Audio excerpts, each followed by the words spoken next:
Academy में आप सभी का बच्चों एक बार फिर स्वागत है। जैसा कि आप जानते हैं बच्चों, क्लास 12th की केमिस्ट्री की 4th यूनिट जिसका नाम है केमिकल काइनेटिक्स।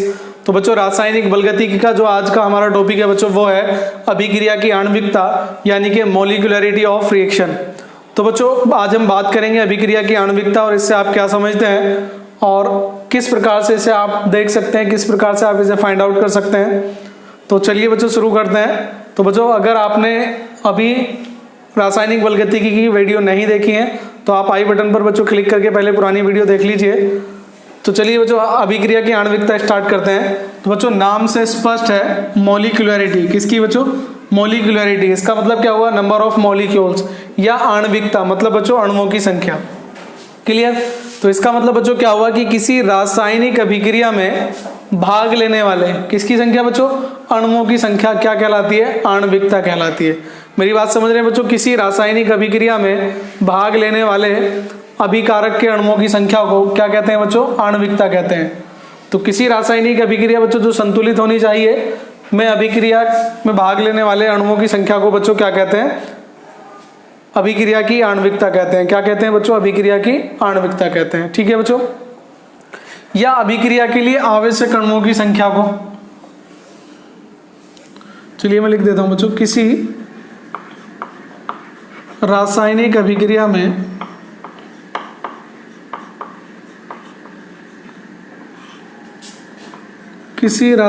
अभिक्रिया में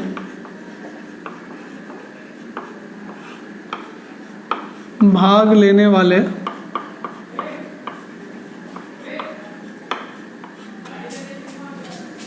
अभिकारक के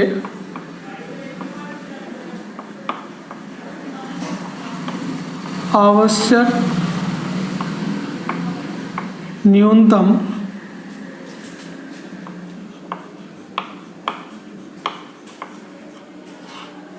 अणुओं की संख्या को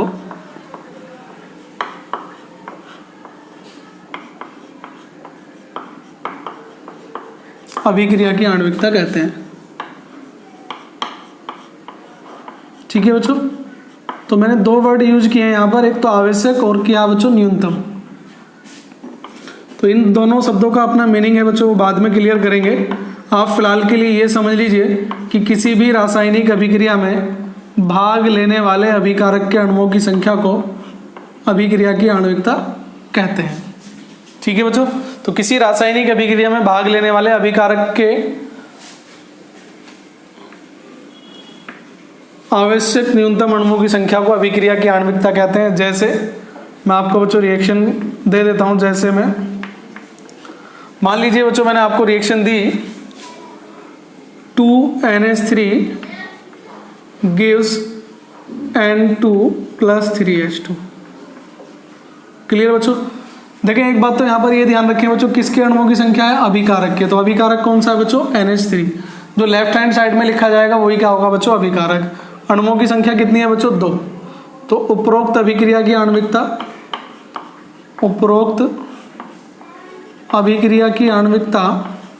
कितनी होगी बच्चों? 2 होगी। क्लियर बच्चों? अभिक्रिया की आणविकता कितनी होगी? 2 होगी। और अब आपको बच्चों मुझे ये बताना है कि क्या किसी अभिक्रिया की आणविकता शून्य हो सकती है? तो जवाब है बच्चों नहीं। क्यों नहीं हो सकती?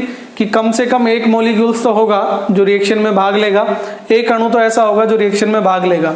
अगर कोई अणु रिएक्शन में भाग नहीं ले रहा तो बच्चों रिएक्शन कहाँ से होगी? तो पहला पॉइंट, अभिक्रिया की आणविकता शून्य नहीं हो सकती।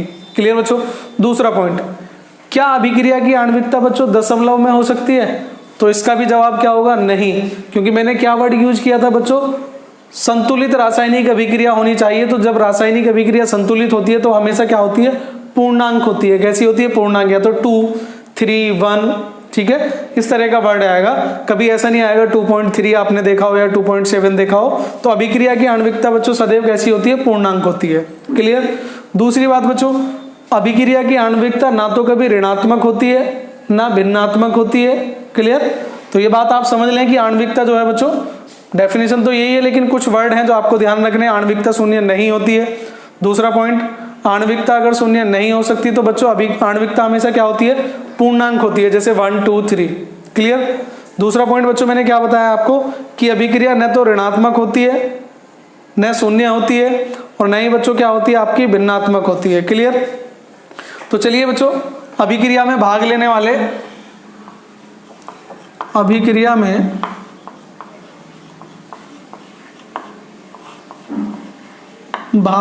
वाले दूसरा पॉइंट बच्चों हम कर लेते हैं कि अभिक्रिया में भाग लेने वाले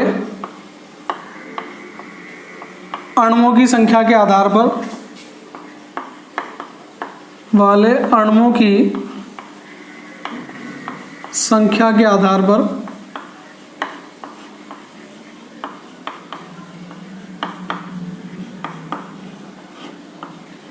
बच्चों हम बात करेंगे रासायनिक अभिक्रियाओं के प्रकार की। किसकी बच्चों?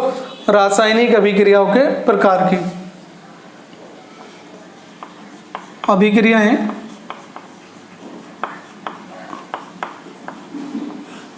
निम्न प्रकार की होती है।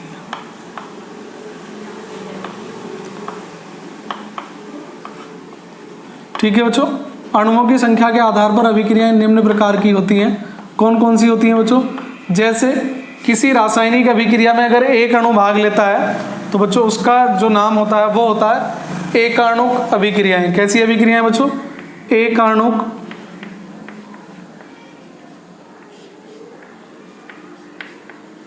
अभिक्रियाएं। ठीक है बच्चों।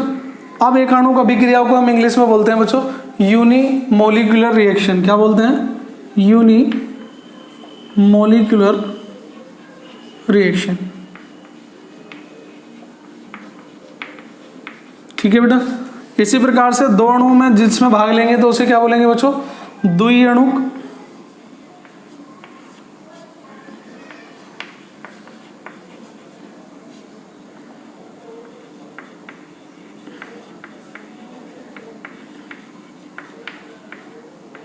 द्विअणुक अभिक्रियाएं तो बच्चों इन्हें बोलेंगे बाइमोलिकुलर। क्या बोलेंगे बच्चों? बाइमोलिकुलर रिएक्शन। ठीक है। और ऐसी अभिक्रिया बच्चों जिसमें कितने अणु भाग लेंगे? 3 अणु भाग लेंगे, उसे क्या बोलेंगे बच्चों? त्रिअणुक अभिक्रियाएं। कैसी बोलेंगे बच्चों? त्रिअणुक अभिक्रियाएं। तो त्रिअणुक अभिक्रियाओं को बच्चों क्या बोल सकते हैं इंग्लिश में? आप जानते होंगे ट्राईमोलिकुलर। क्या बोलते हैं बच्चों? ट्राईमोलिकुलर अभिक्रियाएं। ठीक है बच्चों। तो ट्राईमोलिकुलर अभिक्रियाएं या ट्राईमोलिकुलर रिएक्शन।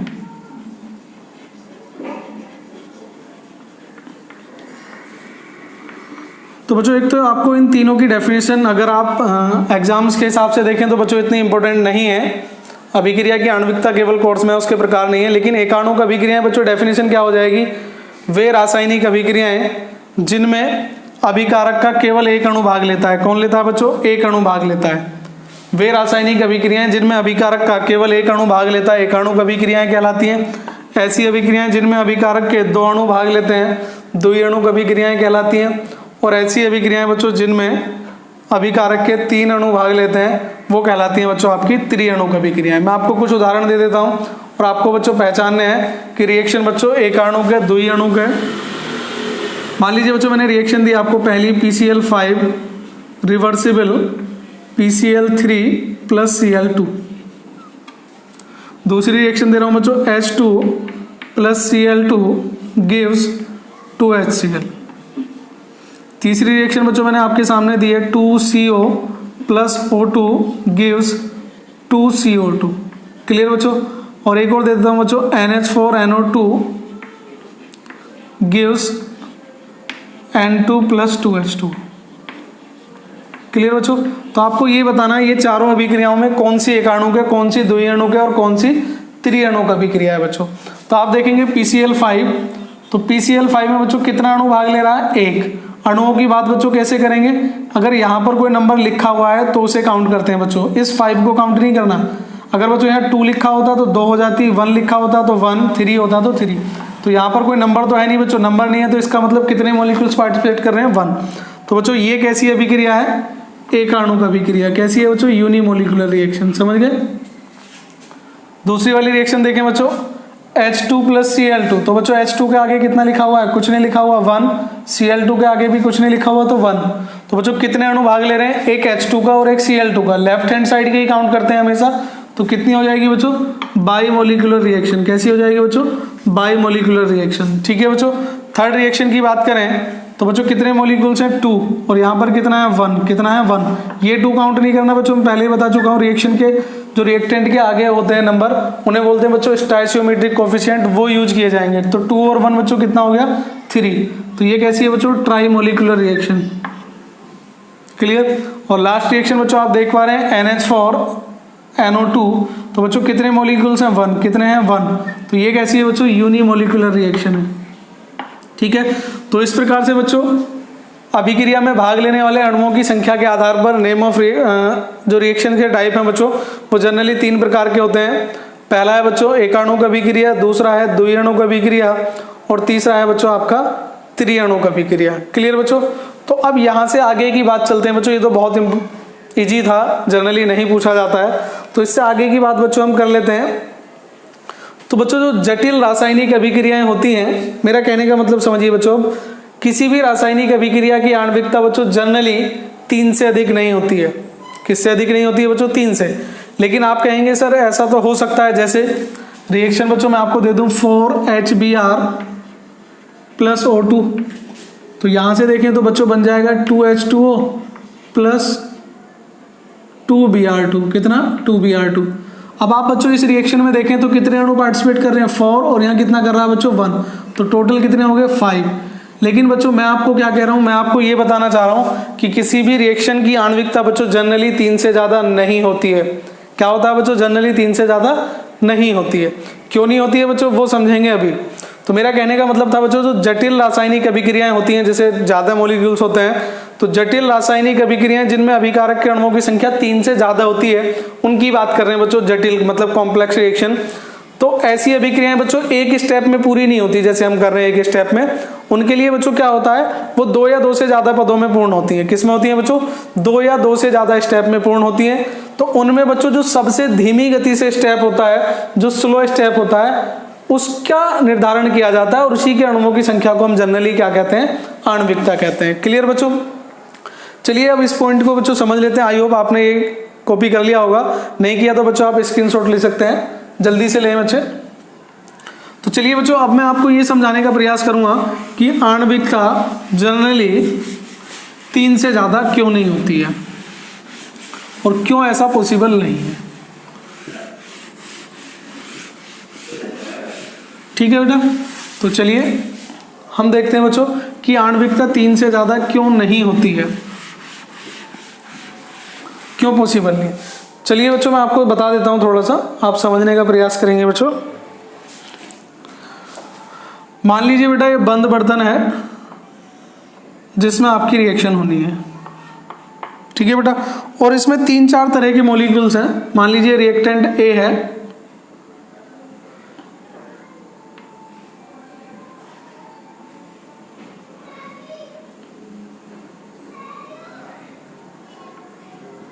ठीक है बेटा। दूसरा मैं रिएक्टेंट बना देता हूं बच्चों, ये दूसरे कलर के मॉलिक्यूल्स हैं बच्चों। हो सकता है आपको कलर लगभग एक जैसे लगे, वरना थोड़ा सा डिफरेंस इनमें हो सकता है बच्चों। ठीक है बेटा, अब मैं तीसरे ठीक है बेटा, ये भी थोड़ा सा कलर डिफरेंट है, अगर आपको अंडरस्टैंड हो रहा है तो बच्चों आप देख सकते हैं। क्लियर बच्चों। मान लीजिए बच्चों इसमें एक प्रकार के और मॉलिक्यूल्स हैं,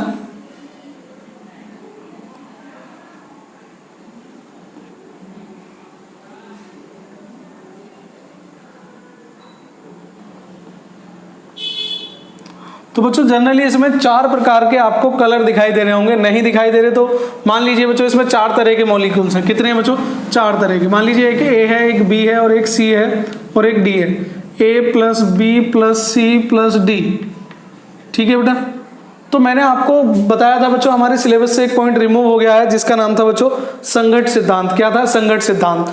अब समझने का प्रयास करें बच्चों, संघट सिद्धांत क्या कहता है कि जब अणुओं की परस्पर संघट होती है, मतलब उनकी परस्पर टक्कर होती है, तब आपका प्रोडक्ट बनता है। क्या बनता है बच्चों? तब आपका प्रोडक्ट बनता है। क्लियर? अब मान के चलिए बच्चों कि प्रोडक्ट जनरली कब बनेगा? जब ए की, बी की, सी की और डी की, इन चारों की एक साथ टक्कर हो। कैसी हो बच्चों? जब इन चारों की एक साथ टक्कर होगी तब जाके आपका प्रोडक्ट बनेगा। क्लियर बच्चों? तो होता क्या है जनरली, अगर आपने प्रायिकता पढ़ी है, पॉसिबिलिटी पढ़ी है बच्चों, तो देखें ये रेड है बच्चों, ये येलो है, ये ऑरेंज है, ठीक है, और ये थोड़ा सा लाइट ब्लू है। तो बच्चों ये जो चारों अणु हैं, इनके एक साथ टकराने की पॉसिबिलिटी बच्चों लगभग ना के बराबर होगी। कैसे होगी बच्चों? सपोज दैट बच्चों ये चारों के चारों प्रकार के जो अणु हैं वो आपके बच्चों क्या कर रहे हैं? गति कर रहे हैं। क्या कर रहे हैं बच्चों? गति कर रहे हैं, गतिशील हैं। लेकिन बच्चों जैसे ही ये रेड वाला जो अणु है ये गति करेगा तो हो सकता है येलो वाले से टकरा जाए, और येलो वाला बच्चों गति करेगा तो किससे टकरा जाए? इससे। लेकिन बच्चों जरूरी नहीं कि ये चारों के चारों एक साथ आपस में कोलाइड कर पाए, एक साथ आपस में इनकी टक्कर हो जाए। ठीक है बच्चों? तो अगर इनकी एक साथ टक्कर नहीं होगी तो बच्चों आपका प्रोडक्ट नहीं बनेगा। क्लियर? तो इसका मतलब क्या होता है बच्चों? चार अणुओं के एक साथ टकराने की पॉसिबिलिटी, या चार से ज्यादा अणुओं के एक साथ टकराने की पॉसिबिलिटी, बच्चों चार अणु एक साथ टकरा तो सकते हैं लेकिन चारों भिन्न भिन्न प्रकार के हों ये जरूरी नहीं है। समझ रहे हैं बच्चों? हो सकता है दो येलो वाले आपस में टकरा जाएं, दो ऑरेंज वाले टकरा जाएं, लेकिन चार अणु बच्चों भिन्न भिन्न प्रकार के अगर एक साथ नहीं टकरा सकते तो प्रोडक्ट नहीं बनेगा। क्लियर बच्चों? इसका मतलब क्या होगा कि इन प्रकार की अभिक्रियाओं में जनरली क्या होगा बच्चों कि ये रिएक्शन एक से ज्यादा स्टेप में चलेंगी। किसमें चलेंगी बच्चों? स्टेप वाइज रिएक्शन होंगी। कैसे होंगी?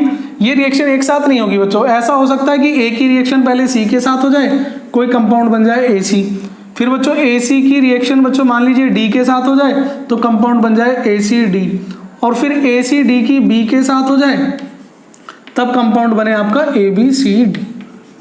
समझ गए बच्चों? मतलब रिएक्शन जो एक स्टेप में हमें दिखाई दे रही थी ABCD, वो एक स्टेप ना होके हो सकता है दो या दो से ज्यादा स्टेप में हो। मैंने समझाने का प्रयास किया, या तो दो स्टेप होंगे या दो से ज्यादा। मान लीजिए बच्चों यहाँ पर स्टेप 3 है। कितने हैं? 3। तो ये कितनी गति से हो रही है बच्चों? मान लीजिए तेजी से होती है, तीव्र गति से होती है। ये बच्चों धीमी गति से होती है। क्लियर? और ये किससे होती है बच्चों? तीव्र गति से। क्लियर? तो इन तीनों में जो धीमी गति से रिएक्शन होगी, जो रिएक्शन बच्चों कैसी होगी? धीमी गति से होगी, उसी के नंबर ऑफ मॉलिक्यूल्स काउंट किए जाएंगे, वही उसकी आणविकता कहलाएगी। तो मान लीजिए धीमी गति से हो रही है तो बच्चों AC एक अणु हो गया क्योंकि इसके आगे कोई नंबर नहीं है, और D भी कैसा अणु है बच्चों? एक। तो एक और एक बच्चों आणविकता कितनी हो जाएगी? 2। क्लियर? चलिए बच्चों मैं आपको एक रिएक्शन मैंने बताई थी अभी थोड़ी देर पहले, 4HBr प्लस O2। और बच्चों रिएक्शन में जो बना था मैंने आपको बताया था, बनेगा बच्चों 2H2O प्लस Br2। क्लियर बेटा? अब बच्चों जनरली इसकी आणविकता आपको कितनी दिखाई दे रही है? 5। कितनी दिखाई दे रही है बच्चों? 5। लेकिन प्रैक्टिकली मैंने बताया आपकी कि 3 से ज्यादा नहीं होती है, 3 से ज्यादा नहीं होती है बच्चों। ठीक है? अब क्या होता है बच्चों, या तो इसका वेग नियम मालूम हो, जो इसका वेग नियम होता है बच्चों वो होता है R बराबर के HBr प्लस O2। तो बच्चों मैंने पहले ही बताया था वेग नियम क्या होता है, प्रैक्टिकल वैल्यू है। तो यहां से बच्चों आप देखें इसकी आणविकता कितनी हो जाएगी? 2 हो जाएगी। कितनी हो जाएगी? 2। तो एक ये है बच्चों और एक ये है, तो वेग नियम से ही अणुओं की संख्या काउंट कर लेते हैं, तो उसकी आणविकता कितनी हो जाएगी? 2। चलिए बच्चों इसे रिएक्शन के माध्यम से समझते हैं। बच्चों ये होती है आपकी 3 स्टेप में रिएक्शन। पहला स्टेप क्या होता है बच्चों? पहला स्टेप होगा बच्चों आपका HBr प्लस O2।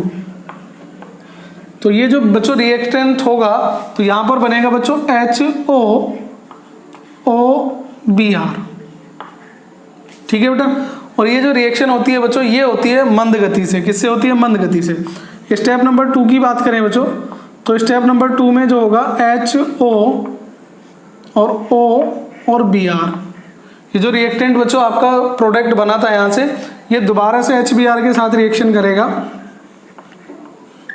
समझ गए बच्चों? पहला स्टेप क्लियर हो गया। अब आपका कौन सा था बच्चों? दूसरा। तो यहां से बनेगा बच्चों 2HOBr। क्या बनेगा? 2HOBr। क्लियर बच्चों? 2 H हो गए आपके पास, 2 ऑक्सीजन हो गए और 2 ही क्या हो गए? Br। तो 2HOBr। स्टेप नंबर बच्चों आपका 3rd हो गया। कितना हो गया? 3rd। और स्टेप नंबर 3rd बच्चों अगर आप देखें तो यहाँ से जो बनता है बच्चों वो बनता है HOBr प्लस HBr। तो बच्चों Br और Br ये तो बन जाएगा आपका Br2, क्या बन जाएगा Br2, और HO और H ये क्या बन जाएगा बच्चों आपका H2। ठीक है, तो रिएक्शन अगर आपको बैलेंस करनी है तो इसमें कितने से मल्टीप्लाई कर सकते हैं, 2 से, क्योंकि ये 2 हैं, मैंने एक ही लिया है बच्चों। ठीक है, आपको रिएक्शन नहीं समझनी है, जो मैं समझाने का प्रयास कर रहा हूँ बच्चों वो समझना। मान लीजिए बच्चों ये रिएक्शन होती है धीमी गति से, किससे होती है, धीमी गति से। ये होती है बच्चों तीव्र गति से, और ये तो प्रैक्टिकल पे बच्चों डिपेंड करता है कि कौन सी अभिक्रिया तीव्र गति से होती है, कौन सी धीमी गति से। तो आपको ध्यान रखना है बच्चों, कॉम्पिटिटिव एग्जाम में ऐसा पूछा जा सकता है। तो ये जो अभिक्रिया बच्चों धीमी गति से होती है, इसी के अणुओं को काउंट करेंगे। तो कितना हो गया HBr और O2, तो आणविकता कितनी हो जाएगी बच्चों, 2। कितनी हो जाएगी, 2। तो यहाँ तक बच्चों क्लियर आया। मैंने बताया अगर 3 से ज्यादा अणुओं की रिएक्शन होती है, आणविकता 3 से ज्यादा होती है, ठीक है बच्चों, तो क्या होता है उस प्रकार की रिएक्शन में बच्चों वो 2 या 2 से ज्यादा स्टेप में पूर्ण होती है, और हमेशा उस स्टेप के अणुओं को काउंट करते हैं जोन सी अभिक्रिया बच्चों आपकी क्या होती है, धीमी गति से होती है। क्या होती है, धीमी गति से। कारण क्या दिया बच्चों, मैंने कारण बताया कि बच्चों क्योंकि अभिक्रिया में जो ये सभी प्रकार के जो मॉलिक्यूल्स हैं बच्चों, ये एक साथ नहीं टकरा सकते, इनकी एक साथ टकराने की संभावना बच्चों क्या हो जाती है, बहुत कम हो जाती है। ठीक है बच्चों, तो इस प्रकार की जो अभिक्रियाएं होती हैं बच्चों, उनके वेग नियम में जो अणु लिए जाते हैं, किसमें, वेग नियम में जो अणु लिए जाते हैं, उसी को हम अभिक्रिया की आणविकता मान लेते हैं। डेफिनेशन में ऐसा नहीं कहा था बच्चों मैंने, क्योंकि ये जो टॉपिक है बच्चों ये प्रैक्टिकल वैल्यू पे बेस्ड है। और ठीक है बच्चों, तो ये आपको ध्यान रखना है, कॉम्पिटिटिव एग्जाम में इस तरह का क्वेश्चन बन जाता है। अभी तक बोर्ड एग्जाम में यहाँ से कोई क्वेश्चन नहीं आया है, ठीक है बच्चों, लेकिन फिर भी ध्यान रखें ये क्वेश्चन आपका एग्जाम में आ सकता है कि अभिक्रिया की आणविकता 3 से अधिक नहीं होती, क्यों। तो आप जवाब देंगे बच्चों कि अभिक्रिया की आणविकता 3 से अधिक नहीं हो सकती, क्योंकि 3 से अधिक अणुओं के एक साथ टकराने की संभावना या एक साथ संघट करने की जो संभावना होती है बच्चों, वो न के बराबर होती है, नहीं होती है। इसलिए अभिक्रिया की 3 से अधिक आणविकता नहीं होती है। अगर आपको ये भी पता है तो ये भी डाल सकते हैं कि यदि अभिक्रिया में 3 से अधिक अणु भाग लेते हैं तो वो अभिक्रिया 2 या 2 से अधिक पदों में पूर्ण होती है, और उस पद के अणुओं को, ठीक है, क्या कहते हैं, अभिक्रिया की आणविकता कहते हैं, जो पद धीमी गति से होता है। कौन सी गति से होता है, धीमी गति से। तो ये था बच्चों हमारा अभिक्रिया की आणविकता, यानी कि molecularity of reaction. I hope बच्चों आप सभी को समझ आया होगा। तो बच्चों वीडियो को ध्यान से देखने के लिए धन्यवाद। और बच्चों इस तरह के क्वेश्चन जो है आपके कॉम्पिटिशन में आ सकते हैं, तो प्लीज इस टॉपिक को जरा क्लियर करें। तो अगर आपकी कोई क्वेरीज बच्चों रह गई हैं तो आप हमें कमेंट बॉक्स में बता सकते हैं। वीडियो को लाइक कीजिए, शेयर कीजिए और कमेंट करना बच्चों बिल्कुल ना भूलें। अगर आप हमारे चैनल पर जुड़ना चाहते हैं, यूट्यूब के अलावा बच्चों व्हाट्सएप ग्रुप पर जुड़ना चाहते हैं, टेलीग्राम पर जुड़ना चाहते हैं, तो हमने डिस्क्रिप्शन में बच्चों लिंक दिए हुए हैं, आप वहाँ से फॉलो कर सकते हैं, इंस्टाग्राम पर फॉलो कर सकते हैं। तो आज के लिए इतना ही बच्चों, मिलते हैं नेक्स्ट वीडियो में। तब तक के लिए जय हिंद, जय भारत, धन्यवाद बच्चों।